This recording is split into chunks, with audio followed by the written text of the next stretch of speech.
The Book of Ruth. Now it came to pass, in the days when the judges ruled, that there was a famine in the land. And a certain man of Bethlehem, Judah, went to dwell in the country of Moab, he and his wife and his 2 sons. The name of the man was Elimelech. The name of his wife was Naomi. And the names of his 2 sons were Mahlon and Kilion, Ephrathites of Bethlehem, Judah. And they went to the country of Moab and remained there. Then Elimelech, Naomi's husband, died, and she was left and her 2 sons. Now they took wives of the women of Moab. The name of the one was Orpah, and the name of the other Ruth. And they dwelt there about 10 years.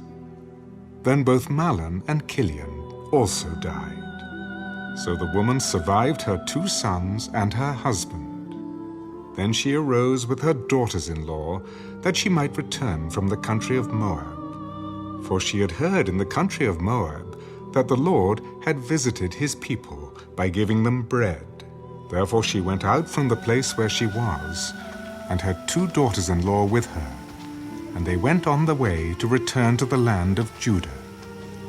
And Naomi said to her 2 daughters-in-law, Go, return each to her mother's house. The Lord deal kindly with you, as you have dealt with the dead and with me.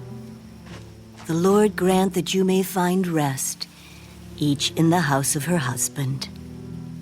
So she kissed them, and they lifted up their voices and wept. Surely we will return with you to your people. Turn back, my daughters. Why will you go with me? Are there still sons in my womb that they may be your husbands? Turn back, my daughters. Go, for I am too old to have a husband. If I should say I have hope, if I should have a husband tonight and should also bear sons, would you wait for them till they were grown? Would you restrain yourselves from having husbands? No, my daughters, for it grieves me very much for your sakes that the hand of the Lord has gone out against me. Then they lifted up their voices and wept again.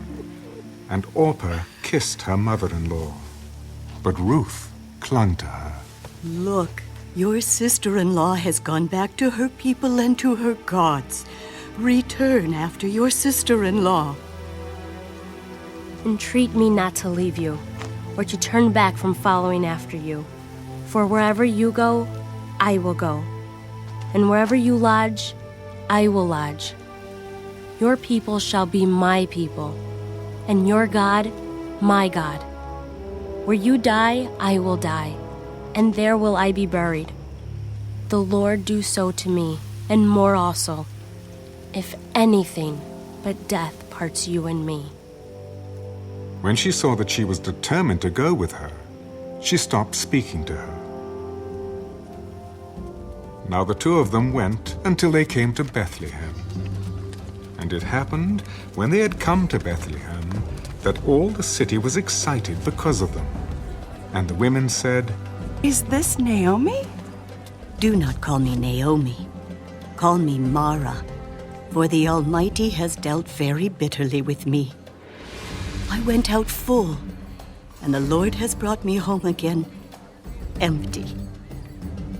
Why do you call me Naomi, since the Lord has testified against me, and the Almighty has afflicted me? So Naomi returned, and Ruth the Moabitess, her daughter-in-law with her, who returned from the country of Moab. Now they came to Bethlehem at the beginning of barley harvest.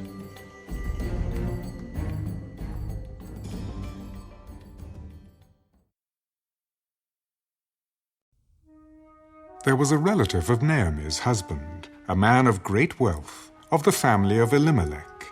His name was Boaz. So Ruth the Moabitess said to Naomi, Please, let me go to the field and glean heads of grain after him, in whose sight I may find favor. Go, my daughter. Then she left, and went and gleaned in the field after the reapers. And she happened to come to the part of the field belonging to Boaz, who was of the family of Elimelech.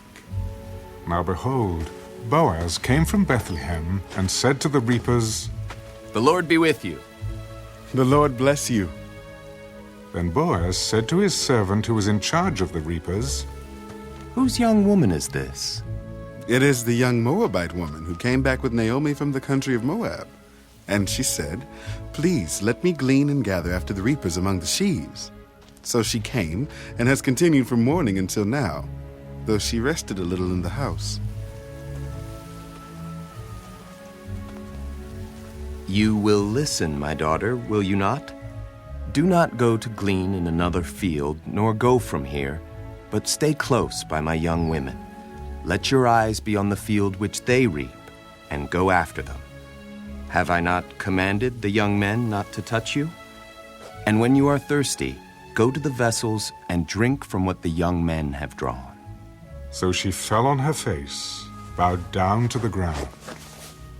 Why have I found favor in your eyes, that you should take notice of me, since I am a foreigner? It has been fully reported to me all that you have done for your mother-in-law since the death of your husband, and how you have left your father and your mother and the land of your birth, and have come to a people whom you did not know before. The Lord repay your work, and a full reward be given you by the Lord God of Israel, under whose wings you have come for refuge. Let me find favor in your sight, my Lord, for you have comforted me, and have spoken kindly to your maidservant, though I am not like one of your maidservants. Now Boaz said to her at mealtime, Come here, and eat of the bread, and dip your piece of bread in the vinegar. So she sat beside the reapers, and he passed parched grain to her. And she ate and was satisfied, and kept some back. And when she rose up to glean, Boaz commanded his young men, Let her glean even among the sheaves, and do not reproach her. Also let grain from the bundles fall purposely for her. Leave it that she may glean, and do not rebuke her. So she gleaned in the field until evening, and beat out what she had gleaned, and it was about an ephah of barley. Then she took it up and went into the city, and her mother-in-law saw what she had gleaned. So she brought out and gave to her what she had kept back after she had been satisfied. And her mother-in-law said to her, Where have you gleaned today? And where did you work? Blessed be the one who took notice of you. The man's name with whom I work today is Boaz. Blessed be he of the Lord, who has not forsaken his kindness to the living and the dead. This man is a relation of ours, one of our close relatives. He also said to me, You shall stay close by my young men until they have finished all my harvest. It is good, my daughter, that you go out with his young women, and that people do not meet you in any other field. So she stayed close by the young women of Boaz, to glean until the end of barley harvest and wheat harvest, and she dwelt with her mother-in-law.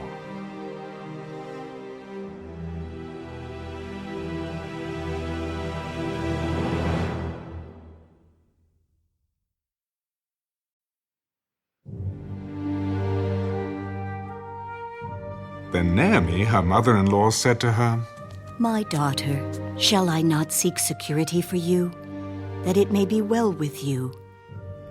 Now Boaz, whose young women you were with, is he not our relative? In fact, he is winnowing barley tonight at the threshing floor. Therefore wash yourself and anoint yourself. Put on your best garment and go down to the threshing floor. But do not make yourself known to the man until he has finished eating and drinking. Then it shall be, when he lies down, that you shall notice the place where he lies. And you shall go in, uncover his feet, and lie down, and he will tell you what you should do." All that you say to me, I will do. So she went down to the threshing floor and did according to all that her mother-in-law instructed her. And after Boaz had eaten and drunk, and his heart was cheerful, he went to lie down at the end of the heap of grain. And she came softly and covered his feet and lay down. Now it happened at midnight that the man was startled and turned himself, and there a woman was lying at his feet. Who are you? I am Ruth, your maidservant. Take your maidservant under your wing, for you are a close relative. Blessed are you of the Lord, my daughter, for you have shown more kindness at the end than at the beginning, in that you did not go after young men, whether poor or rich. And now, my daughter, do not fear. I will do for you all that you request, for all the people of my town know that you are a virtuous woman. Now it is true that I am a close relative. However, there is a relative closer than I. Stay this night, and in the morning it shall be that if he will perform the duty of a close relative for you, good, let him do it. But if he does not want to perform the duty for you, then I will perform the duty for you, as the Lord lives. Lie down until morning. So she lay at his feet until morning.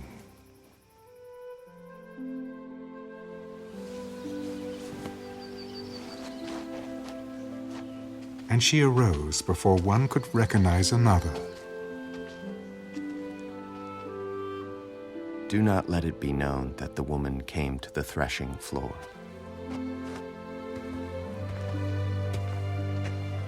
Bring the shawl that is on you and hold it. And when she held it, he measured 6 ephahs of barley and laid it on her.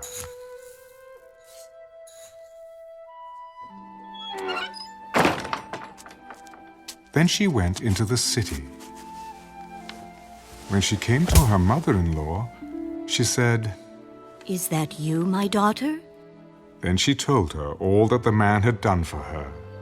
And she said, These 6 ephahs of barley he gave me, for he said to me, do not go empty-handed to your mother-in-law. "Sit still, my daughter, until you know how the matter will turn out. For the man will not rest until he has concluded the matter this day."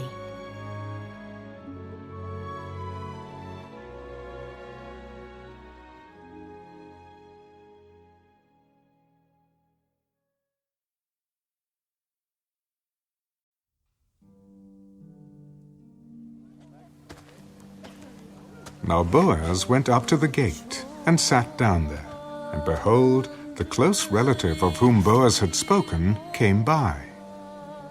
Come aside, friend. Sit down here. So he came aside and sat down.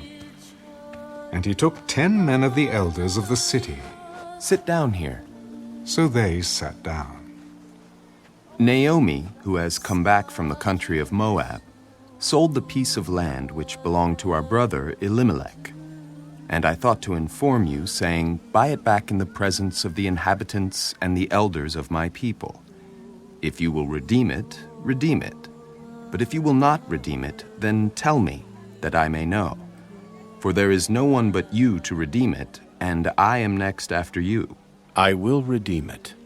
On the day you buy the field from the hand of Naomi, you must also buy it from Ruth the Moabitess, the wife of the dead, to perpetuate the name of the dead through his inheritance. I cannot redeem it for myself, lest I ruin my own inheritance. You redeem my right of redemption for yourself, for I cannot redeem it. Now this was the custom in former times in Israel concerning redeeming and exchanging. To confirm anything, one man took off his sandal and gave it to the other, and this was a confirmation in Israel. Therefore the close relative said to Boaz, buy it for yourself. So he took off his sandal. And Boaz said to the elders and all the people, You are witnesses this day that I have bought all that was Elimelech's and all that was Kilion's and Mahlon's from the hand of Naomi. Moreover, Ruth the Moabitess, the widow of Mahlon, I have acquired as my wife, to perpetuate the name of the dead through his inheritance, that the name of the dead may not be cut off from among his brethren and from his position at the gate. You are witnesses this day. We are witnesses. The Lord make the woman who is coming to your house like Rachel and Leah, the two who built the house of Israel. And may you prosper in Ephrathah and be famous in Bethlehem. May your house be like the house of Perez, whom Tamar bore to Judah, because of the offspring which the Lord will give you from this young woman. So Boaz took Ruth, and she became his wife. And when he went into her, the Lord gave her conception, and she bore a son. Then the women said to Naomi, Blessed be the Lord, who has not left you this day without a close relative, and may his name be famous in Israel. And may he be to you a restorer of life and a nourisher of your old age. For your daughter-in-law, who loves you, who is better to you than 7 sons, has borne him. Then Naomi took the child and laid him on her bosom, and became a nurse to him. Also the neighbor women gave him a name. There is a son born to Naomi. And they called his name Obed. He is the father of Jesse, the father of David. Now this is the genealogy of Perez. Perez begot Hezron. Hezron begot Ram, and Ram begot Amminadab. Amminadab begot Nahshon, and Nahshon begot Salmon. Salmon begot Boaz, and Boaz begot Obed. Obed begot Jesse, and Jesse begot David.